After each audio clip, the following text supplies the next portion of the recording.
Bismillahirrahmanirrahim. Assalamualaikum warahmatullahi wabarakatuh. Yang terhormat Ibu Irianti Usman, selaku dosen pengapu mata kuliah Psikologi Kepribadian 1. Izinkan kami untuk memperkenalkan diri. Kami dari kelompok 8 kelas A yang beranggotakan 4 orang, yaitu Adinda Salsabila Putri, Ambalika Siti Maulani, Artatia Tresna Diwangsa, dan Arum Via Laksinta. Video presentasi ini kami buat untuk memenuhi UAS Psikologi Kepribadian 1. Kami akan memaparkan materi tentang teori kepribadian Carl Gustav Jung. Untuk mempersingkat waktu, kami langsung saja mulai. Materi yang pertama yaitu akan dijelaskan oleh Ambalika. Kepada Ambalika dipersilahkan. Saya Malika akan memaparkan tentang biografi Carl Gustav Jung.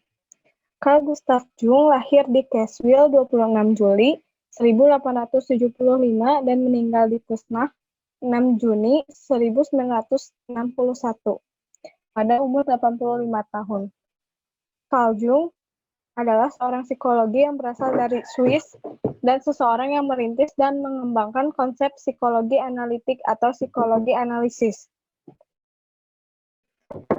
Dalam teori kepribadian bersama Sigmund Freud, Carl Gustav Jung dikenal sebagai penemu teori psikologi analitik. Pemikiran-pemikiran Carl Gustav Jung dipengaruhi oleh perkembangan ilmu pengetahuan dan filosofi pada abad ke-19. Jung memberikan definisinya tentang kepribadian sebagai psiki atau jiwa yang diambil dari bahasa Yunani untuk kata spirit atau semangat, atau soul, atau jiwa. Sekarang juga biasa disebut mind. Merangkul semua pemikiran, perasaan, tingkah laku, sadar, dan ketidaksadaran. Lalu ada teori yang terkenal dari Jung ialah tentang ketidaksadaran kolektif atau collective unconscious sebagai salah satu konsep dari tentang kepribadian manusia. Yang pertama ada ego. Ego menjadi unsur yang menentukan persepsi, pemikiran, perasaan, dan ingatan yang memasuki kesadaran dalam otak kita.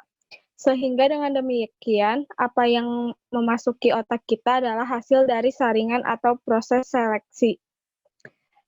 Ketidaksadaran personal yang kedua.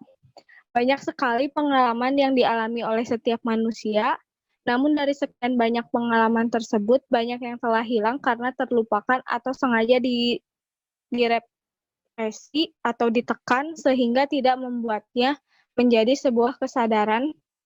Pada akhirnya, pengalaman-pengalaman tersebut akan masuk ke dalam ketidaksadaran personal.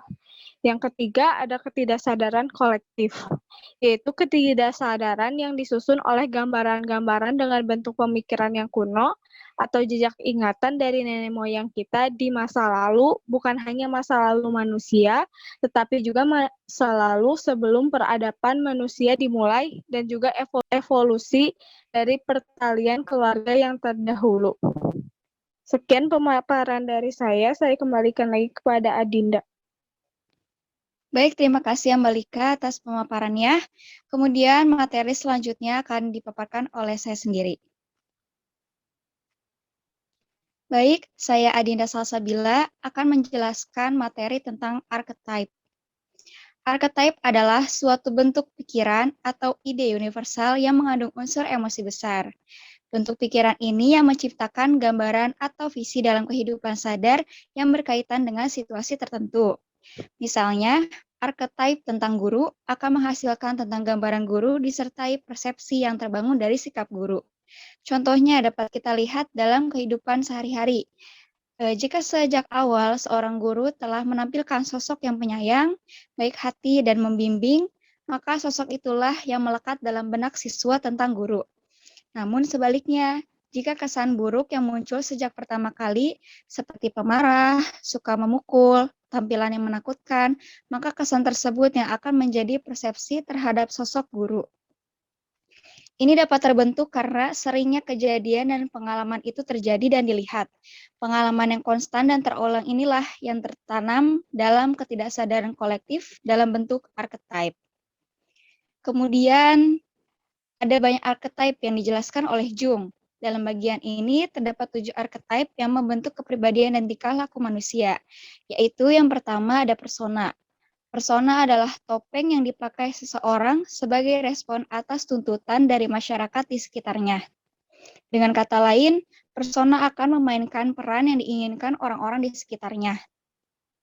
Contoh dalam kehidupan kita dapat dilihat dalam dunia perfilman. Kita bisa melihat bagaimana seseorang yang bekerja sebagai aktor juga memakai topeng sebagai diri orang lain yang diperankannya meski sebenarnya itu bukan jati dirinya. Selanjutnya ada anima dan animus, di mana laki-laki yang memiliki sisi feminim ini dinamakan dengan anima, sedangkan bagi perempuan yang memiliki sisi maskulin dinamakan animus. Seorang laki-laki yang lebih menonjolkan sisi feminimnya akan cenderung bersikap lemah lembut dan menampilkan kelemah lembutannya itu dalam setiap aktivitasnya. Contoh dari sikap feminim dari laki-laki ini yaitu ketika seorang anak laki-laki yang manja dalam pelukan ibunya dan berkata dengan penuh kelembutan. Sedangkan perempuan dengan animusnya akan menampilkan sosok yang kuat dan sisi maskulin lainnya. Contohnya dalam kehidupan sehari-hari ketika pelaksanaan demo. Dalam situasi demo ini, perempuan akan menampilkan sisi maskulinnya seperti berteriak dengan lantang dan maju mengeluarkan pendapat dengan tegas. Kemudian ada shadow atau bayang-bayang. Archetype ini dalam pandangan Jung merupakan insting-insting binatang yang diwarisi manusia dalam evolusinya dari bentuk-bentuk kehidupan yang lebih rendah. Hal ini mengakibatkan munculnya pikiran-pikiran, perasaan-perasaan, dan tindakan yang tidak menyenangkan dan patut dicela masyarakat dalam kesadaran tingkah laku. Dapat dikatakan, shadow ini merupakan sisi buruk kepribadian seseorang yang disembunyikan dari pandangan publik dengan persona atau direpresikan ke dalam ketidaksadaran kolektif. Contohnya dari shadow ini adalah ketika anak remaja yang dikenal baik oleh keluarganya, namun ternyata ia adalah pecandu narkoba yang berat. Tetapi anak tersebut tidak pernah memperlihatkan sisi buruk tersebut di hadapan keluarganya dengan cara bersikap baik-baik saja. Selanjutnya ada self atau diri. Adalah titik pusat kepribadian. Ia akan mempersatukan sistem-sistem dan memberikan kesatuan, keseimbangan, dan kestabilan pada kepribadian. Diri atau self adalah tujuan hidup yang terus-menerus diperjuangkan. Ia memotivasikan tingkah laku manusia, seperti pengalaman-pengalaman religius, merupakan bentuk pengalaman paling dekat ke diri yang mampu dicapai oleh seseorang. Konsep self ini akan merefleksikan diri dalam pembentukan kepribadian yang berhubungan dengan orang lain dan lingkungan sekitarnya. Kemudian ada Great Mother. Great Mother ini menampilkan dua dorongan yang berlawanan, yaitu antara pengasuhan dan kesuburan versus kekuatan untuk menghancurkan.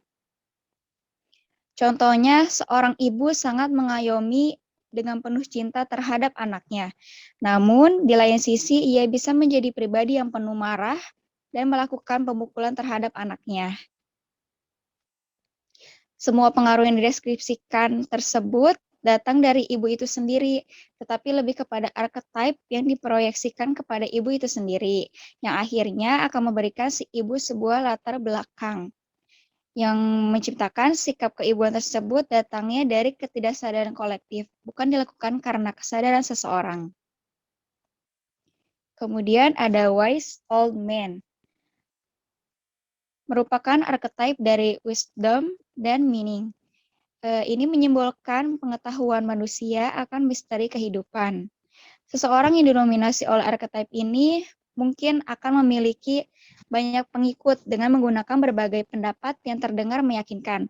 Tetapi sesungguhnya tidak berarti karena ketidaksadaran kolektif tidak dapat mengarahkan kebijakan pada individu tertentu. Contohnya seperti pada politikus, agamis, dan tokoh-tokoh sosial. Kemudian yang terakhir ada hero. Hero ini membebaskan kita dari perasaan tidak berdaya dari kesengsaraan menjadi model ideal. Dipresentasikan dalam mitologi dan legenda sebagai seseorang yang sangat kuat dan memerangi kejahatan, walau pada akhirnya dikalahkan oleh seseorang atau sesuatu yang sepele. Jung, 1991. Contohnya ini seperti kita dapat melihat dari Superman, karakter hero Superman. Karakter hero Superman ini pun memiliki kelemahan, yaitu kryptonite. Baik, cukup sekian penjelasan yang dapat saya paparkan. Kemudian materi selanjutnya akan dijelaskan oleh Arum. Ada Arum, dipersilahkan.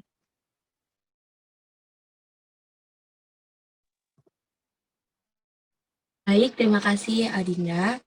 Selanjutnya ada implikasi terhadap interaksi sosial manusia. Konsep kepribadian, Carl Gustav Jung, dapat dipahami manusia adalah individu yang sangat dipengaruhi oleh kejadian masa lalu yang terwujud dalam ketidaksadaran.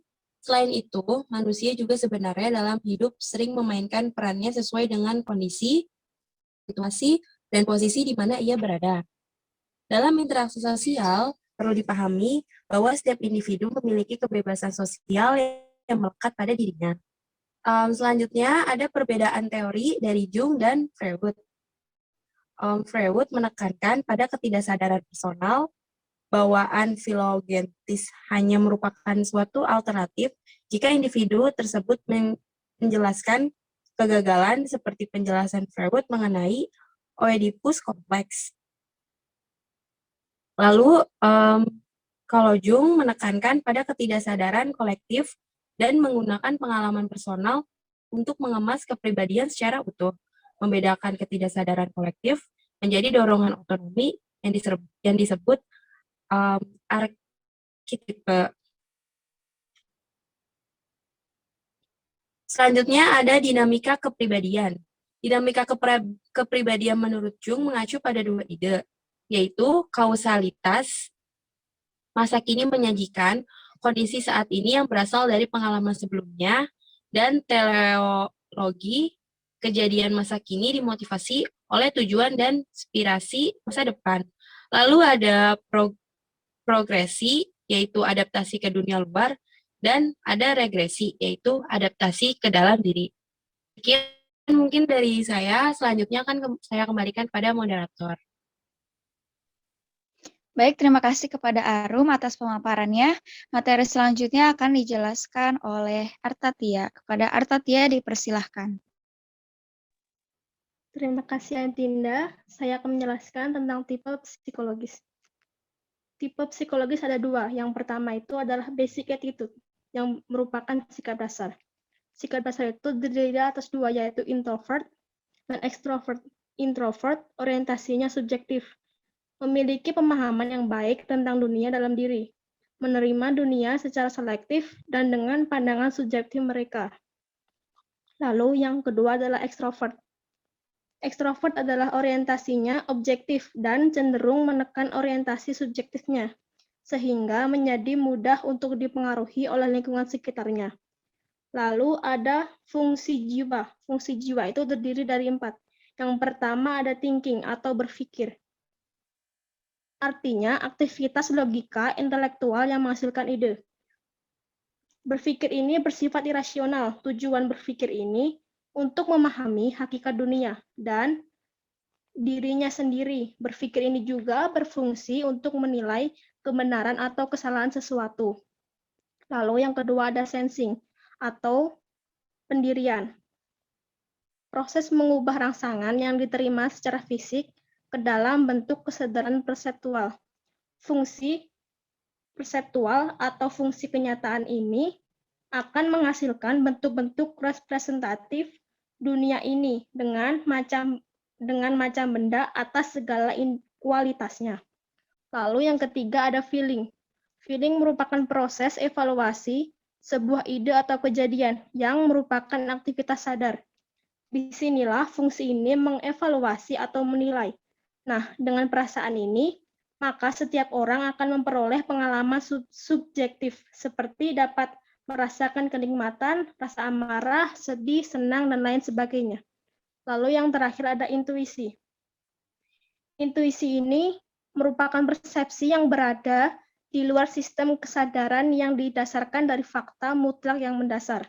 Misalnya saja orang yang intuitif dapat melampaui fakta-fakta, perasaan-perasaan, dan ide-ide dalam mencari hakikat kenyataannya. Next.